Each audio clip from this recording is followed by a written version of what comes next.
Dan Winter and myself. We're going to introduce the Fractal Water Project, and that's in collaboration with the Fractal Field Group. In fact, the Fractal Field Group is Dan Winter and his consortium of scientists working on various energy technologies, breakthrough energy technologies. So we're going to start with the Fractal Water Project, and if you don't know what the Fractal Water Project is, I brought an example here with me today. Fractal Water Project is basically the super imploder, which combines structured water technology, which is the vortex nozzle, which structures water, vortexes the water, and then it passes through a magnetic array. And this creates profound effects on water. It's based on golden ratio symmetry, which Dan Winter pioneered. So in the breakthrough book, Seed of Knowledge, Stone of Plenty by John Burke and Halberg, what they did was they took seeds and they placed them in the center of Stonehenge. Now, placing the seeds in the center of Stonehenge was an effect that they were able to charge these seeds by the paramagnetic stones in the telluric currents of the Earth. So as you see from the PowerPoint here, the control seeds were actually left in the car outside of Stonehenge, and the other seeds were placed within Stonehenge, and you can see the yield is a threefold increase. Now, taking this principle of using paramagnetic stones that magnetize at the instant of telluric currents, we're able to create the super imploder, which mimics that effect on seed germination and plant yield. So, and this is based on the implosion nozzle by Dan Winter.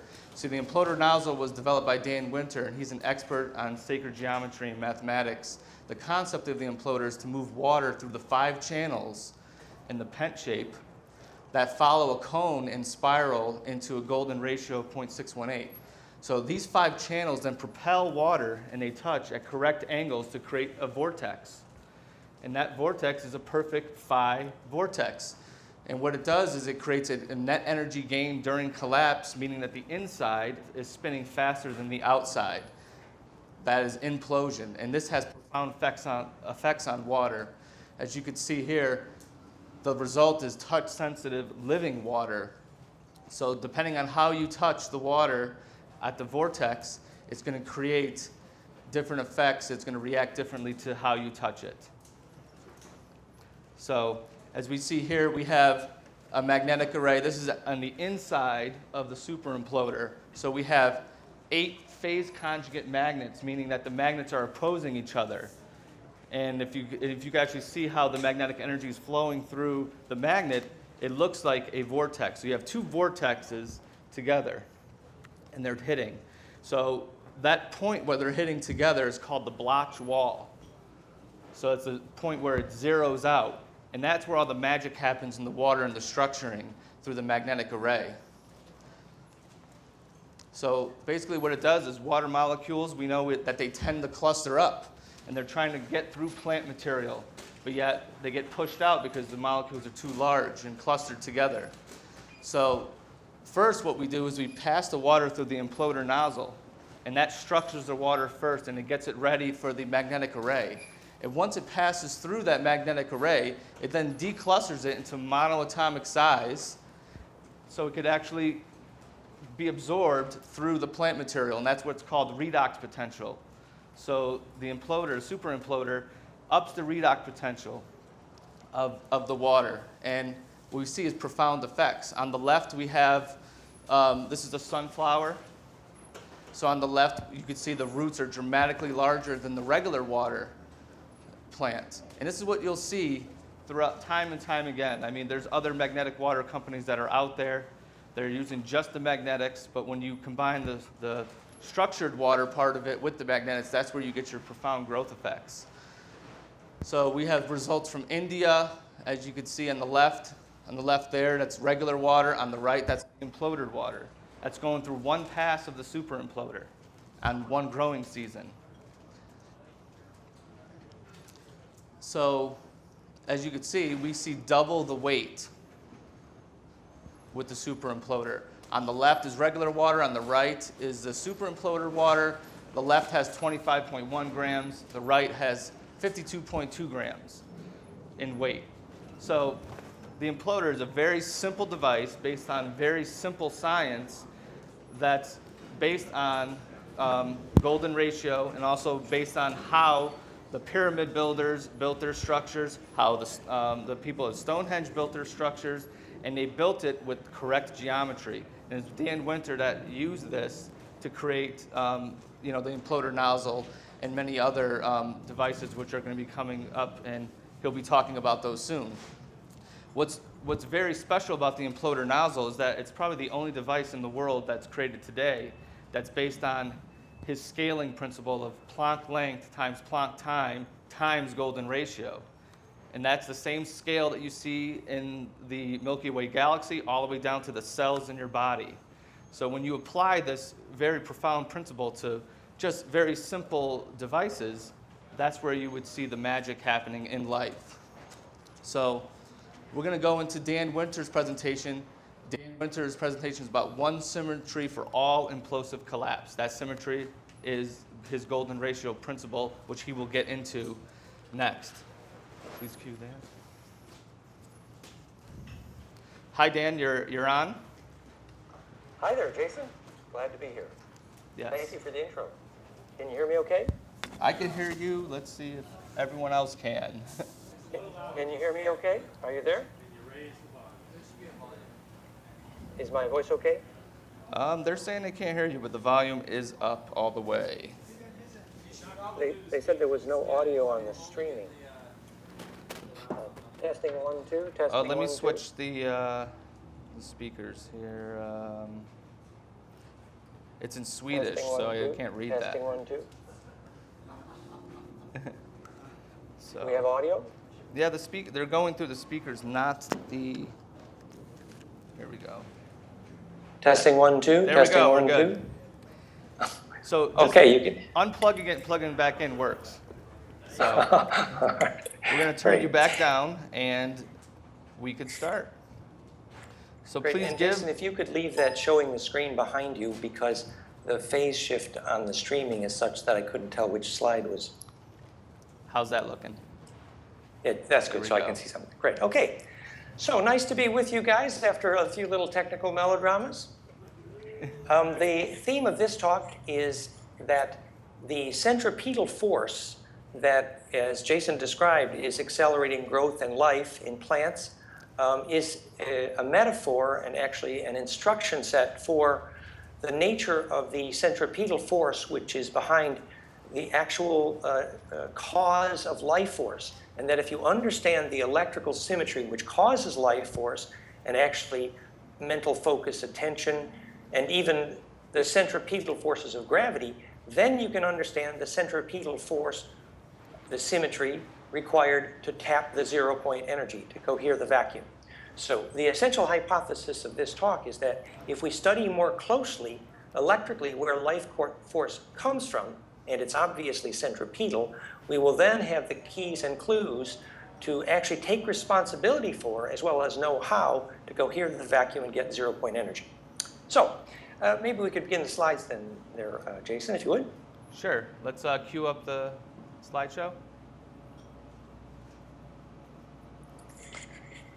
Yeah, so the idea is that what is a flame in the mind, the metaphor is that we know that focused human attention causes charge to compress, and we see that it's literally a flame you're building in the mind. I am the engineer on many of the implosion group projects. Actually, my genius engineer here, Bill Donovan, is supporting and in collaboration with me on many of these projects. Let's see, that's slide number 2, Jason, so let's go there. So the main websites, as you see, there are goldenmean.info, theimploder.com, which Jason was just speaking of, purify.com, which creates a bioactive electric field capacitively, and then heartsring.com, where you see this applied to heart biofeedback for iPhone, iPad, and then bloomthedesert.com, which uses centripetal forces in restoring deserts, and breakthroughtechnologies.com with Roger Green. So we have many projects underway. But let's jump right in here and get to the heart of the matter. The next slide. So this idea is that the solution to the naturally centripetal wave nature of mind and consciousness is also the implosive solution to zero-point energy and fusion. We've always known in sort of poetry and myth that the perfect flame is a fire that does not consume, and that is the nature of cold fusion, and it's the nature of mind itself. It is a perfect form of implosive compression in that it generates no heat. It is non-destructive compression. And we're going to look at how phase conjugate dielectrics, optics, and magnetics have this quality. So perfect fusion is this self-organizing naturally centripetal plasma containment. Perfect fusion and non-destructive compression and fractality all go together. Next slide. So we want to jump right into the very core of how this works. This is a description of the difference between a longitudinal and a transverse wave, which is essential. The background here is that when the famous Ingo Swann lit a flame, he heated a thermistor with his mind at a distance through a grounded metal screen. And electromagnetically, the only way that could happen is if indeed he was broadcasting a longitudinal wave electromagnetically from his mind. The longitudinal wave is on the bottom. Notice it's a compressional wave. And if we understand longitudinal waves, we can understand how compressional waves electromagnetically can reach right into the nuclear level. Versus transverse waves on top don't penetrate through everything the way longitudinal waves do. And many times in psychotronic circles, for example, when they talked about scalar waves, they actually meant longitudinal. A way to think about the difference is if on the bottom a tsunami in the ocean is approaching, it's like that longitudinal wave. But as it gets close to shore and gets pushed up by the cone, the shape of the shore approaching, it becomes a transverse wave. So how one becomes the other is the issue of how you change longitudinal to transverse waves. And that's going to be a very core secret of the very nature of fusion itself. Next slide. So in this slide, now the next slide, we see that if you line up longitudinal waves properly so that they converge and approach center, which is actually an introduction to the concept of how four-wave mixing and phase conjugation works, then these compressional waves synchronize as they approach center. And this is the very heart of how you create phase conjugate compression at center for the self-organization that's very well known for phase conjugation in optics, for example. And we believe we've developed phase conjugation in magnetics and in dielectrics. So basically, really quickly, just meaning that putting waves together, and while they touch, how do they not destroy each other? And it's the only way. Well, that's right. That if the compressional waves are all arriving in phase at one point, then the center point creates you could think of it as a still point, the zone of non-destructive compression, or a zero-point axis. And in fact, the way we model that is, in fact, the way pine cones kiss noses. And that is the next slide, if you would, Jason. Yeah, this is pine cones kissing noses. And you see, this is actually, in physics, well known in the context of optics, four-wave mixing. So when you phase conjugate optics, this is what you do. You mix lasers, they converge like this, and you have time reversal, and more importantly even, you have self-organization, well documented in the physics of phase conjugate optics. So basically, when pine cones learn to kiss noses, you have the possibility of implosion, zero-point axis, et cetera, at the center, which is another way of saying vortex kissing noses. And if we understand what that means in terms of the geometry of wave mechanics, we begin to get a clue to how all centripetal forces, and I do mean all centripetal forces, are created. Next slide. So this is an animation. Here we see why it looks like a flame. This is a sine wave rotated. And it's a sine wave. These sine waves are actually in golden mean ratio as to length. And you see what that creates. The geometry of golden mean ratio between the nested sine waves embedded creates interdigitated, nested, stellated icosahedron. Actually, it's dodecaecosa. But you see, this is actually a form of fractality because the inside will look like the outside forever. And the golden mean ratio, 1.618, is the solution to that compression. Next slide. So this is a discussion of the Star Mother, which I believe Jason has the Star Mother kit there. Do you, Jason? Yes, we do. And notice that in the inside, you have a tetracube.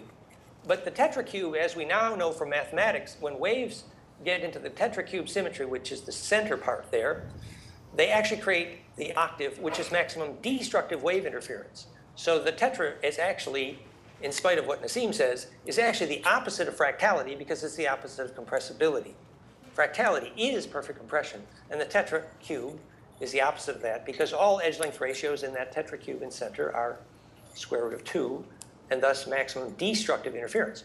Whereas on the outside, when the cube nests in that dodeca there, and then you have the stellation of the dodeca, cosa dodeca infinitely, which is what the Star Mother kit models, which we later learned is the geometry of hydrogen itself from our new equations.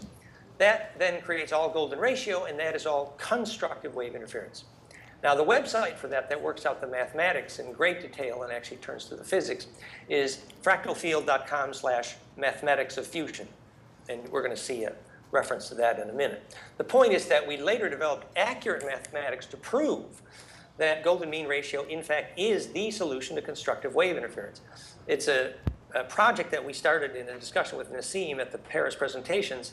And he said, well, if you worked out the mathematical proof of that, then you'd have a real breakthrough. And then subsequently, we were able to do that. We proved that golden mean ratio not only is the solution to constructive wave interference and therefore compression and therefore phase conjugation.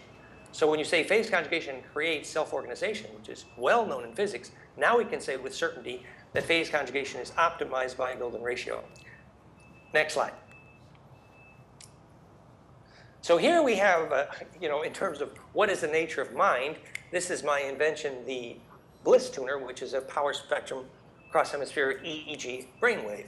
And here you see in green the alpha frequency, and the two bars there show that the alpha beta frequencies, in fact the alpha beta delta, are all in golden mean ratio. So this is a lady having a bliss experience making 3, 4, 5 harmonics in her EEG, which are in golden mean ratio. In other words, bliss and peak perception happen when your brainwaves makes this frequency recipe, this golden mean harmonic cascade, phase conjugation. And you call that peak experience peak perception because, in fact, you're creating a centripetal force with your brain. And later we're going to see that that, in fact, creates compression of charge, as is measurable in the physics literature that focused human attention compresses charge. Next slide. And focused human attention reduces radiation. That's right. See, because focused human attention is centripetal electrically, phase conjugate, implosive, fractal as it were, it reduces radioactivity measurably in the Uri Geller studies, and more well documented in Bill Tiller's studies. We're going to see his book in a moment. It compresses electric fields. This is another scientist that I was in touch with, Steve Lehar, who also showed that perception is caused by phase conjugation. He developed an elaborate theory of perception based on phase conjugation. So he says that the ability to sense context at a distance, which is called peripheral vision, is related to peripheral vision, was proof that the only way you could do that was that your brain was actually phase conjugating because you see the presence at a distance of the organization. And we'll see a slide about that in a moment. Much more practically, the next slide. This is Bill Tiller's book. Very practically, he showed many different ways in which if you measure focused human attention, it definitely causes electric fields to compress. That's a major clue. If you want a physics of consciousness, you need to know that consciousness causes electric fields to compress. And we are the first group that has answered why. It is because the human attention is a phase conjugate electric and dielectric and magnetic field, which is centripetal because it's phase conjugate, literally fractal and implosive. Next slide. So what we're saying is that we use this single symmetry model to understand the cause of mind, the cause of gravity, the cause of life force. And if we use that single symmetry model very rigorously, and I don't mean, new age woo-woo poetry metaphor. No, I say you measure mindfulness when you measure phase conjugation in EEG. You measure gravity when hydrogen's radii are golden ratio, which I newly proved. You measure life force because the two frequencies which cause photosynthesis are golden ratio. We're going to see more on that in a minute. So I'm not saying this is a metaphor. I'm saying this is literal hard physics which you can use to tap the zero-point energy. Next slide. So this is some of our early work just showing, you see the caduceus there is a model of what used to be called a scalar wave, which we now really know more refers to a longitudinal wave. But it's, the perfected scalar, which is a perfected caduceus, is in fact a model of golden ratio. So when Hermes said, you know, it's hermetically sealed, and his symbol is a caduceus, he's actually referring to the wave mechanics of implosion being the wave mechanics of life itself. Now let's skip a couple slides here, because this is the same thing. This next one is the EEG. And yeah, that's good. So that's the nature of attention. Yeah, you can keep moving here. And this one, oh wait, these were more slides which demonstrate the golden ratio in EEG. Yeah, I want to talk about ball lightning. That'd be slide number 17. Let's see where. We're on it. Yeah, that it's well known. And, you know, this is in honor of Moray King. By the way, Moray, if you're there, you're looking old like me, but boy, your enthusiasm keeps you young, and so I admire your enthusiasm, Moray. But the comments about ball lightning are in honor of Moray King here. Ball lightning is well known to be to respond to mindfulness, to respond to telepathy, to be actually responsive to life, and to appear to be self-organizing. One of our participants in the microwave interferometry project, George Edsley in Budapest, greentechinfo.eu, half his website's about ball lightning, and he's shown the self-organizing nature of ball lightning related to Moray King. Well, so the flame in mind is very much like ball lightning. It's plasma at center, but the reason it's centripetal is the nature of the way the vortex cross at the center of the torus to be phase conjugate. Next slide. So this is called a healthy heart is a fractal heart. What that just means is you identify whether you have an immune system by whether your heart, your HRV, is harmonically inclusive. And it turns out the solution to harmonic inclusiveness is golden ratio, which is fractality, which means that the more harmonics present in your heartbeat and your HRV and your breath predicts how long you're going to live directly, mathematically, with solid medical evidence. What's new information is that you can take the harmonic inclusiveness of a forest, a baby, an atom, or a galaxy, or a universe and predict its vitality, how long it's going to survive, by simply measuring its harmonic inclusiveness. It's a very profound insight, which then relates to the nature of embeddability. Next slide. So this is a model of where the electricity of the heartbeat comes from. If you actually look at how the voltage wave converges at the heart muscle, you see the donut in a donut model on the left there, which is called embeddability. It's sort of like Playboy magazine embeddability, but different in that the little donut fits inside the big donut best if they're golden ratio, and because they embed perfectly, they implode, they phase conjugate, and that's what makes them centripetal electrically. Now this introduces the idea of perfected empathy and compassion, the way you feel someone else inside your heart as if they were outside, or outside as if they were inside, inside out as it were, is because your heart is electrically imploding. And what you're calling this, the feeling response, is your ability to create that fusion, that embedding, that implosion electrically. And this is going to be a profound metaphor later when we study the chemistry of blood and the chemistry of DNA, that this fusion implosion capability in our biology is very inherent to the nature of soul and empathy and perception. Next slide. Here we were just demonstrating that the EKG is phase locked to the EEG. That's another example of embedding. This is from my invention, the heart tuner, and one channel, and the bliss tuner on the other channel, EKG, EEG, demonstrating the phase lock. And later Bentov showed that phase lock was the biomechanic of the phonon wave of the sacrocranial pulse, which is the wave mechanic of the kundalini. And that's a subject for another day. Next slide.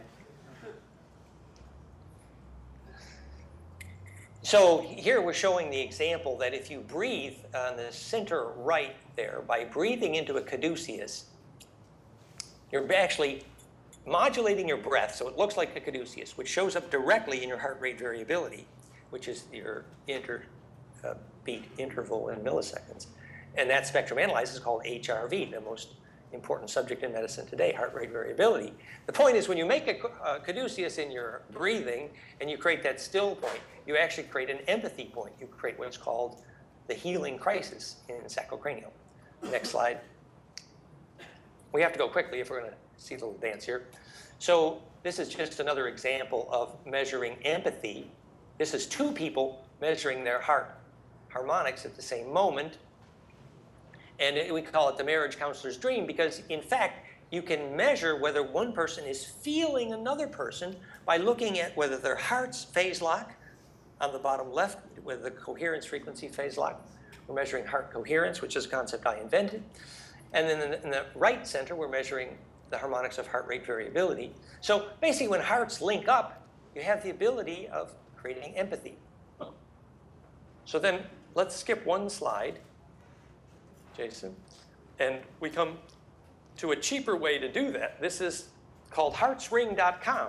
This is the expensive heart tuner brought to iPhone, iPad, heartsring.com, where we measure heart rate variability in your iPhone. And all the iPhone does is the light on the iPhone measures the pulse in your fingertip, iPhone, iPod, iPad, and measures the milliseconds between heartbeats, and the spectrum analyzes. And if you do that for up to 4 people at once, which you can do with this iPhone application, you can find out if that group has in fact linked hearts. And you can actually feel that rush of empathy at the moment when hearts link up. It's measurable, it's teachable. Heart entrainment is measurable and teachable, and so it makes empathy training susceptible to biofeedback. And the leading bank in Australia is using this to teach their bank managers to feel the feeling of their client. And if anyone wants to try it, I have it installed on my phone. Just come see me. Yeah. So the next slide, you see a description of that system, heartsring.com, and we are the first to actually bring heart coherence measure to the iPhone. And remember, as you see your heart coherence go up, the internal phase coherence of your HRV, you're actually seeing a measurement of pure intention, because if your heart is focused, phase coherent, in fact, it means you can hold a feeling, which you need to do when you're hugging a baby or hugging someone else. Next slide. So this is, shows where the coherence is measured there. It's that peak on the left bottom. As that peak rises, then you see the moment when your heart is coherent. And also, the right-left position on the axis there is a musical key signature of EKG. So you can actually use the device to phase and train your favorite rock band or guru or lover. And it's in fact literally used as a Tantra training tool, because when your hearts link up, you have the physics of Tantra. And I think the next slide is an animation of that, Jason, I hope. So this is just a little background. Let's try the next slide there, Jason, if you would. Oh, no, back up one. Is that animating? No, I think it will. One moment. There it is. Yeah, that one. It should animate. Yeah, it gives you a little flavor. So you see that the heart harmonics, the vertical movement upward for that peak is heart coherence. The right-left movement is the musical key signature heart. And there's a way to choose up to 4 other people anywhere on the planet and choose to link hearts with them and learn when your hearts are synchronized and actually feel that empathic rush, which is a empathy training tool, a marriage counseling tool, a conflict resolution tool, et cetera, et cetera. Okay, that's the heart biofeedback section, heart coherence. Next slide. So this is the core essential hypothesis here, that this golden ratio perfected fractal phase conjugation of waves of charge is actually the electric origin, cause, and mechanism of all centripetal and self-organizing forces.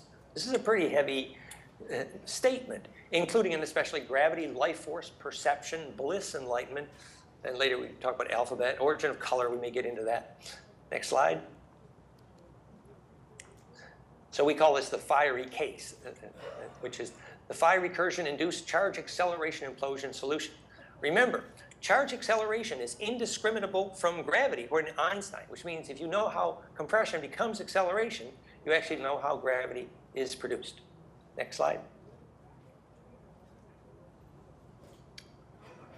So this is some early work where we suggest that this only geometry of infinite non-destructive collapse, golden ratio optimized phase conjugation, is the only geometry of infinite compression. It's perfect damping, perfect phase conjugation. It is hydrodynamic implosion. It is how voltage becomes gravity. Very simply put, it's the only way that compression of charge becomes acceleration of charge. And it's the only path out of chaos. And we'll talk more about that. Next slide. Remember that rotation of charge is the only definition of mass because obviously that stores inertia, which is the only definition of mass. But did you also know that rotation of charge is the only definition of time because the period of that rotation is the only way time exists? So that's a very helpful way to begin to think about what is called time reversal and phase conjugation. The key thing here is that you can't go back to a near past in phase conjugate optics unless that near past is more ordered than the present. I repeat, in phase conjugate time reversal, you cannot go back to the near past unless that past is more ordered than the present. It's profound because if you have a piece of metal that's rusted and you phase conjugate it back to the past to eliminate the rust, it's only because it was more ordered in its previous state. Now that may sound very abstract, but when you go to Guy Oblensky's lab in Sloatsburg, New York, and get inside his phase conjugate field effect to time reverse yourself and get younger, it's available commercially. Remember, you can only go back to a past which is more ordered, and we'll be thinking about that more in a moment. Next slide. So this is talking about the symmetry of phase conjugation and the metaphor of the rosy cross, and the nature of why enzymes in DNA are alive. Let's skip a couple slides here, Jason. Now let's go to the pine cone one. Yeah, oh good, perfect. Okay, on the right, you see this is why the geometry of golden ratio turns compression into acceleration on the right there, the fire of life. Remember, our essential hypothesis today on the left, the pine cone, if you take a pine cone or a chicken egg and you measure from top to bottom, you'll get a voltage about 4 to 12 millivolts if the chicken egg is fresh. Now the source of that voltage is the nature of life itself. And we say biology teachers and architects should not get a paycheck unless they know why, because they don't know what life is, they don't know how to build life. So the reason you get 4 to 12 millivolts from a high impedance voltmeter on a fresh chicken egg is because it's a phase conjugate fractal attractor for implosive charge using a phase conjugate dielectric, which we're going to talk about in a moment. In other words, it's extracting voltage power from gravity, and that is life. So everything alive is doing what is your dream, which is to cohere the vacuum. So if you understand life, then you exactly know how to do what is your dream, which is cohere the vacuum and get this zero-point energy. So let's study it. On the right, we have a picture of the top-down view of DNA, every living protein. And recently now I've proven that is a top-down view of hydrogen, because if you multiply Planck length times exact multiples exponents golden ratio, you get precisely the radii of hydrogen. I was the first to prove that. It's all at our physics site, fractalfield.com/mathematics of fusion. So we proved that's the geometry of hydrogen as well as every living protein on the right and everything alive, all based on phi golden ratio. Now if you study that geometry carefully, imagine you're looking at the top-down view of DNA, because you are. You see that the sine waves converging towards center are adding and multiplying constructively, recursively, not just their wavelength, but their phase velocity. Remember, we've got 5-10 spirals of the golden mean phase locked. And as those sine waves move towards center down that spiral, they can add and multiply recursively, constructively, which only golden ratio can do. And not only are they adding and multiplying their wavelength, they're adding and multiplying their phase velocity. And that is the wave speed adding and multiplying, phase velocity, crest of the wave. And phase velocity adding and multiplying, first of all, has everything to do with longitudinal production. But when the phase velocities add and multiply constructively, then the compression of charge in that geometry, because of golden ratio, has become the acceleration of charge. I repeat, because golden ratio is that geometry, the compression of charge has become the acceleration of charge, because the phase velocity add and multiply constructively. Acceleration of charge is the only definition I know of for gravity. Hello? So effectively, if you can produce acceleration from compression, you can produce gravity, which is why if you put this on a pine cone, you actually you cohere the gravity field. You cohere the vacuum.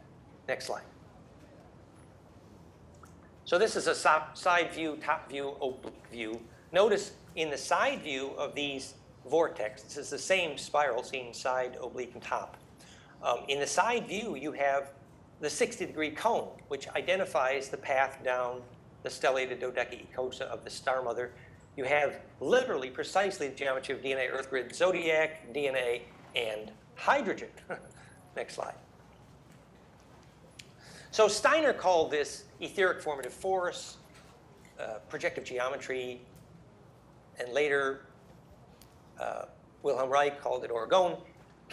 It is because when the capacitive and dielectric lines cross recursively constructively, it's called conjugation of phases, optimized by Golden ratio. So this is why a pine cone has a difference in electrical pressure called voltage from top to bottom, or a chicken egg. And we're going to look at that in terms of Schauberger cohering the vacuum in a moment. Next slide. Phase conjugation key to nonlinear optics, DNA radio, physics of color, internal origin of the grail. Next slide. There's a whole story about applying this to microtubules and the layering of microtubules and the very nature of consciousness itself, and Stuart Roy Hamroff's really behind that story, but we don't have time now. Let's go to the next slide. So this I like. This is called Alice in barium titanate land. Now, let's make a metaphor. My understanding from our genius engineer here, Bill Donovan, is that when B. Field Brown first measured his flying saucer plates, he actually did not get much past simple ion wind to actually making gravity until he put barium titanate as a dielectric between the plates. In other words, the phase conjugate dielectric barium titanate was the key to the gravity making. So now let's look at the article called How Phase Conjugation Dielectric Field Imitates How Consciousness Behaves. What they showed in the famous article, and I Google Alice in barium titanate land if you would, is that phase conjugate field effects self-organize and they can find each other's order at a distance, the very nature of the collective unconscious and the communion of saints. So if you can enter a phase conjugate dielectric and distribute charge perfectly with it, then that is the physics of how you get introduced, embedded in, invited to the collective unconscious, the communion of saints. It really evokes all the spiritual metaphors. In fact, if you study phase conjugate dielectrics, you learn how to build electric fields in which it's possible to have birth and death be successful. It's very, very profound stuff. The origin of the Shem, the Highward Firestone, the Shem on, the word, I will raise a Shem unto the Lord, which is only place in the Bible that the word altar originating, your altar in the church, is a Shem on, I will raise a Shem, which became our word scheme, chemistry, alchemy, which means access to a black hole. Well, the altar, the sacred space, is a name for phase conjugating dielectric. It's because how you enter this perfected distribution of charge, which is the very nature of biologic distribution of memory, information, spiritual fields, sacred space, et cetera, et cetera. We could go on and on. Next slide. So this introduces, now you begin to be able to think about the physics of the Holy Grail, the cause of gravity, the Rosy Cross, the caduceus, the hermetic seal, all these metaphors. And then you get an introduction into what biologic architecture is, the ability to design a centripetal electric space, which will actually fabricate life. Next slide. So a phase conjugate supercapacitor, as Bill Donovan emphasizes here, the Abrams tank got a supercapacitor, but the government would rather let Boeing go bankrupt than give them the supercapacitor because only the military gets da-da-da. This is the problem of America. Don't get me started on that one. But you see, a phase conjugate supercapacitor is basically a dielectric constant high enough to bounce back more energy than bounces in. So I'm urging you now for just a moment with me to think about the nature of dielectrics. The dielectric is basically the insulator material between the plates of a capacitor. It is the physics of the origin of the concept orgone, for example, which in my view would probably be more appropriately called phase conjugating dielectric. So you put something which is conjugate between the plates of a capacitor, Wilhelm Reich correctly said, usually something organic, and suddenly you get this very interesting bioactive field effect of phase conjugate dielectric. Now, what is a dielectric? The dielectric constant of a material is exactly like a spring. If you press down on a spring and measure how much of that energy of your pressing down returns when it bounces back, that is the definition of a dielectric constant. The quality of the spring to resonate. it's just what's so interesting here is that if a dielectric constant of a material is high enough, that means that material is a spring where when you push down on it, it bounces back with more energy than with which you pushed it down. Now, I urge you to meditate on that for just a moment because it actually is absolute key to understanding all phase conjugate dielectrics access to the 0-point energy. How do you build a spring that bounces back with more energy than you press down? Well, a pine cone is the beginning of an example.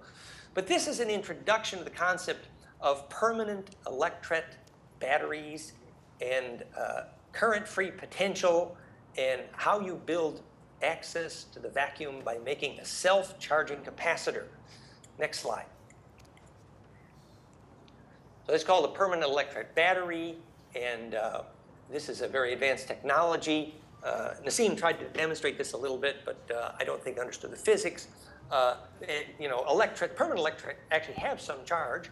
It's called a current-free potential because nobody before knew how to access the current available, the power in the potential, the voltage of a permanent electret. It's commonly used in air filters, for example, because you want to track the dirt particles, and also microphones.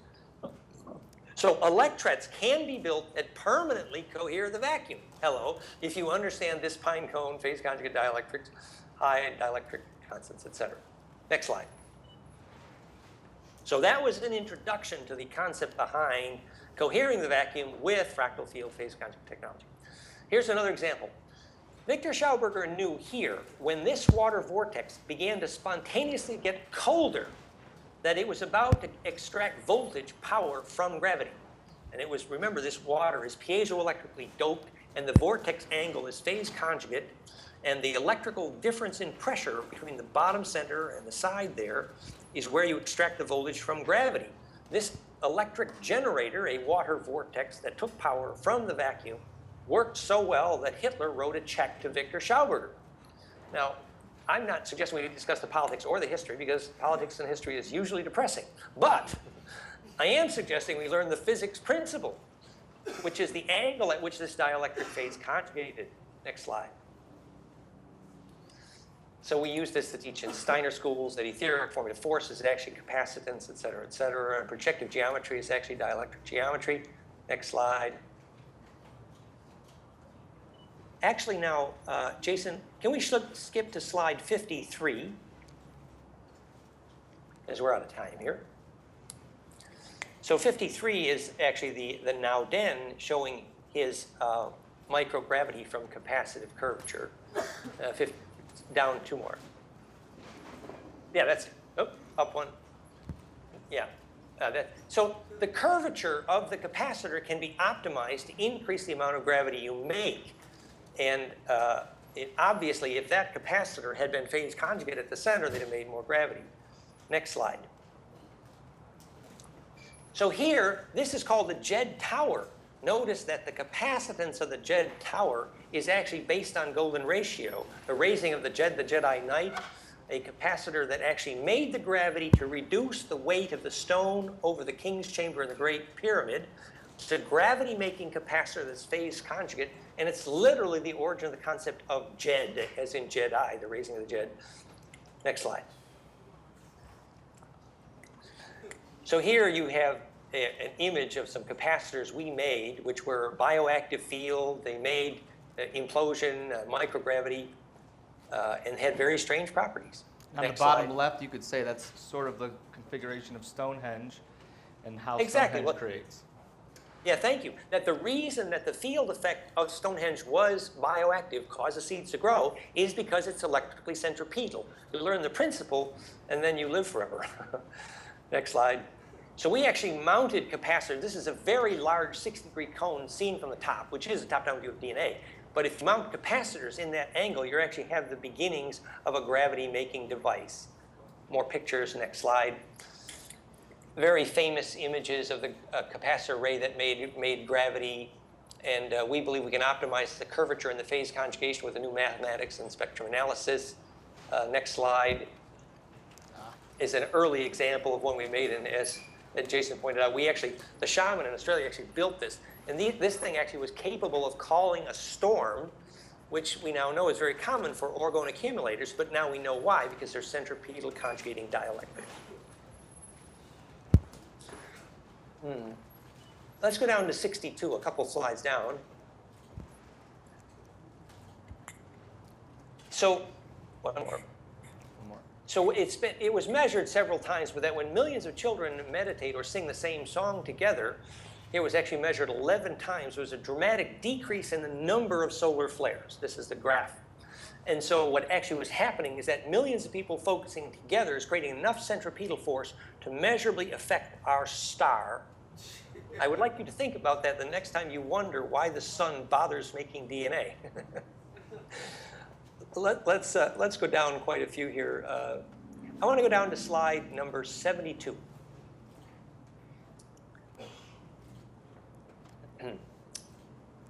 So slide number 72 is a map of the geometry of perfected collapse implosion fusion. That's a couple more down, I think, Jason. Yep, one more. There it is, yes. Okay, that's up one, up one. Yeah, that slide. So you see here on the top of that perfect golden ratio caduceus, on the top in blue, you have the actual calculated frequencies of precise phase conjugation based on the new physics, which is simply exponents of Planck time times golden ratio.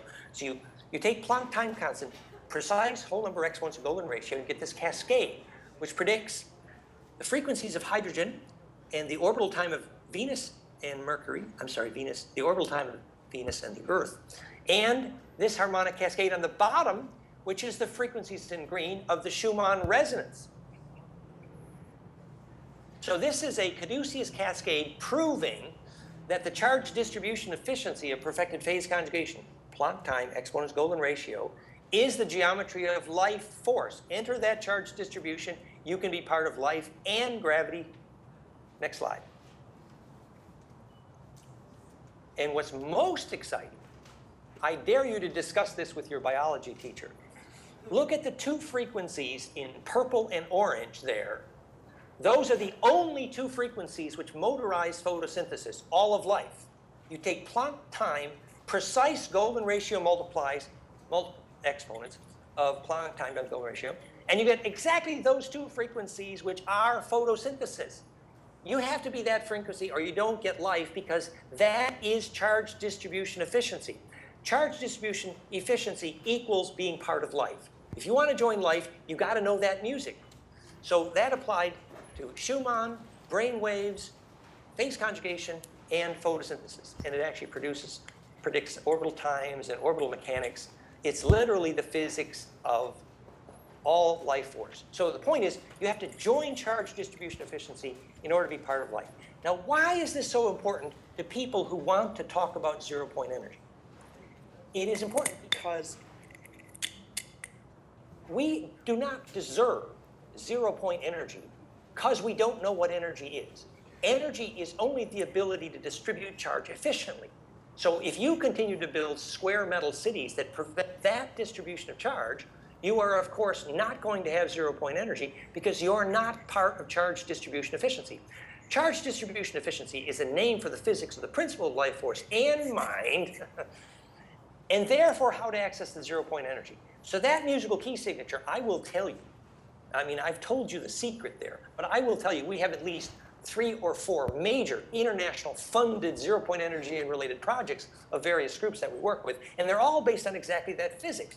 So once you get a little bit of that physics, you can understand. Now maybe the last slide we'll do, since we're out of time, I suppose. 79.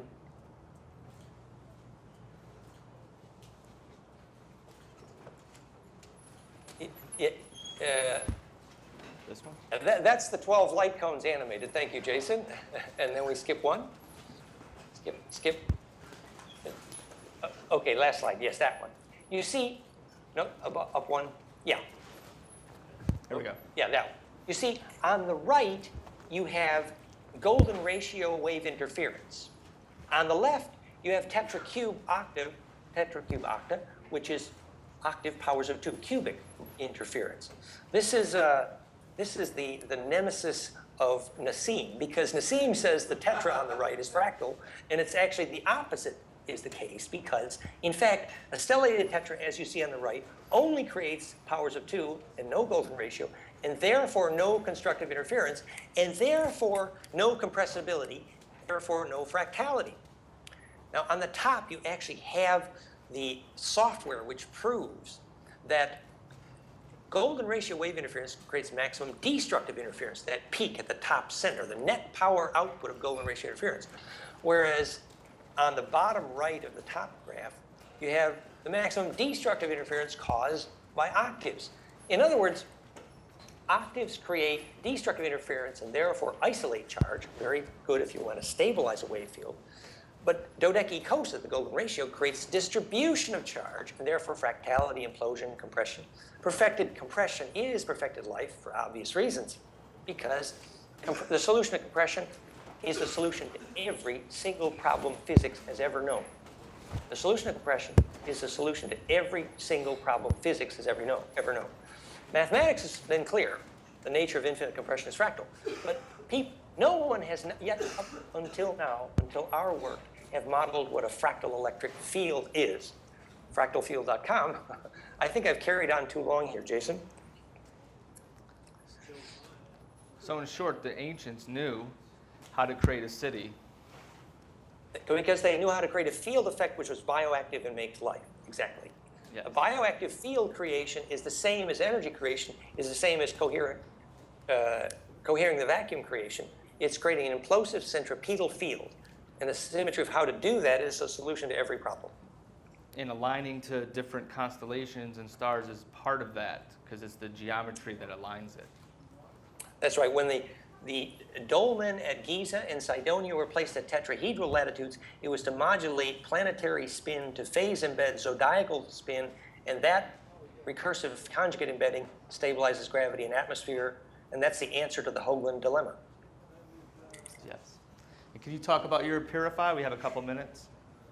Okay, well, this takes the gold cup and gold-coated hardwoods in the perfect phase conjugate geometry. And if you scroll down a couple slides, 2 more slides down there, you can actually charge a rock powder. That's rock powder in there, and applied to soil, it will heal the soil and it heal a lake. It will accelerate precipitation, accelerate growth, because that rock powder, a piezoelectric material, has been charged with a phase conjugate dielectric field. And that rock is then ringing a quartz or calcite piezoelectric stone. And then you apply that ringing rock to soil or to water, and you accelerate life and you accelerate sedimentation rate. Plucker.de does that professionally, very successfully, very commercial, successful process. So, and later, I think we have the graphics here somewhere, we actually showed you can accelerate fermentation rate. There's the 2 eggs. Those gold eggs are actually at every vertex of Purify Ecosify. Next slide. It's a meditation chamber. And then next slide. In there we put these white phase conjugate dielectric resin crystals, which are bioactive. We charge them with piezoelectric transducers with a phonon longitudinal wave, and they create a bioactive field. Next slide. This is an example of the bioactive field. See that graphic there is showing we put this 0 power input capacitor, the gold cups there, on the outside of the fermenting yeast in the glass jar. And we accelerated fermentation rate 40 to 50% every time. So that is an example of a 0 power input bioactive field. And the 0 power input bioactive field actually creates life. So a life accelerating field is based on phase conjugating dielectrics. Great, so let's wrap it up. We're almost out of time. So what are your closing statements, Dan? Maybe just 2 slides down, Jason. Show the Icosify, if you would. Yeah, there. Is that the Icosify? Wait, let me see. Yeah, on the left there's the Icosify. There we go. Yeah. This is an example of creating sacred space by creating implosive capacitance. So that by creating an imploding electric field, we know what the ancients meant by sacred space. And this is actually electrically an introduction to electric field geometries which cohere the vacuum and access the zero-point energy because they're implosive. So the power to implode is the power to cohere the vacuum. Thank you very much. Well.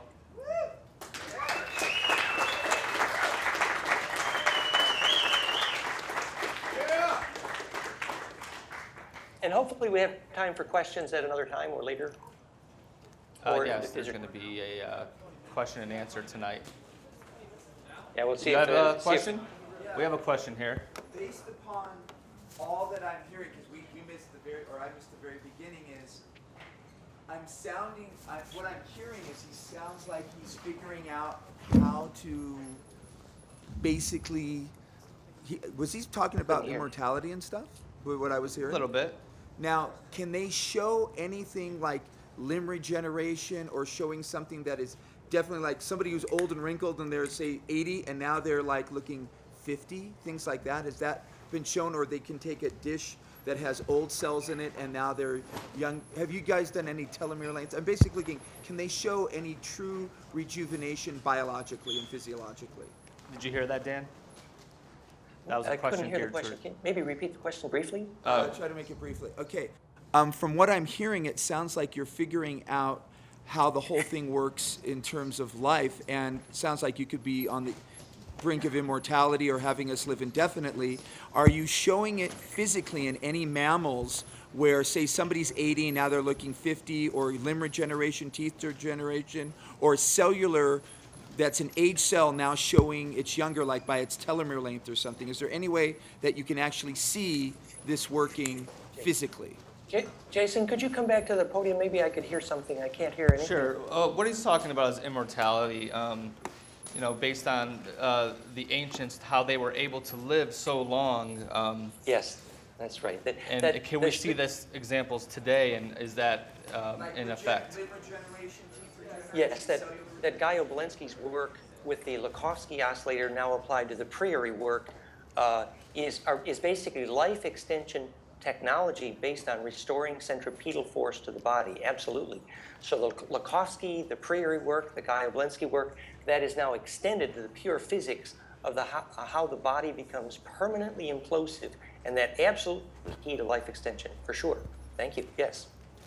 So it goes into where you live, how you live your lifestyle, how much love you have, and all those factors create immortality. So when you see a centripetal. yeah, so when you see a centripetal and get saint immortal. that doesn't decay and they're encased in glass, they've had a lot of love during their life because their actual DNA is unable to decay. But are any of the machines able to Implosive. take a normal person who's not Mr. Levy, but they can now regrow their arm or their finger? That was made, and it was called the Garden of Eden. Right. Eden, exactly, yes. I'm asking a question for my younger brother who can't be here right now. But Yeah. he was wondering, and I'm going to try not to butcher it, but how you reconcile the Planck's length with infinite compression and fractality, how that's reconciled through your mathematics. He's saying, how do you reconcile Planck length times Planck time times golden ratio in your mathematics? Actually, no, that's a very good point. That actually, to call it infinite compression may be misleading. My view would be at the Planck scale, the compression of charge finishes becoming the acceleration of charge, and at that length, it becomes a longitudinal and superluminal wave. The longitudinal and faster than light wave is precisely emerging at the Planck length and Planck time, the quantum as it were. And because it's longitudinal and phase conjugate means it's perfectly infinitely distributed. We know a longitudinal wave will go through just about anything, exactly like the mind of God, as it were. So the gravity field is literally longitudinal and phase conjugate. Yes. Okay, I think that's all the time we have for. The wind is kicking up. We have one more question. One more question. Go ahead. I'm curious, you were talking about electrons. Electrons, yes. Has there been a way of combining a static electric and with a static magnet coupled with a dynamic field to compare how a magnet has a block zone, how it might be a block zone in an electric? He's asking if there's a block zone in an electret. mean a block wall point? Block zone, block wall point. Block wall magnetic point. A field blotch wall point. splits in a magnet. Yeah, I think the block wall concept applies very nicely, of course, to magnetics. It's related very nicely to the concept of 0-point energy or 0-point spot in a magnetic field. But applying it to a dielectric, it would be called the phase conjugate point, or literally the still point, the place where the longitudinal waves converge, and there is a still point of contiguous pressure. And at that point, all waves converge and agree. So it just becomes a slightly different but very related concept in dielectric. But a block wall is an introduction to the idea of a 0 point, absolutely. Okay, thank you. That's all the time we have. Thanks, Dan Winter. Thank you for being there. I'm glad to be part of it. Thank you very much.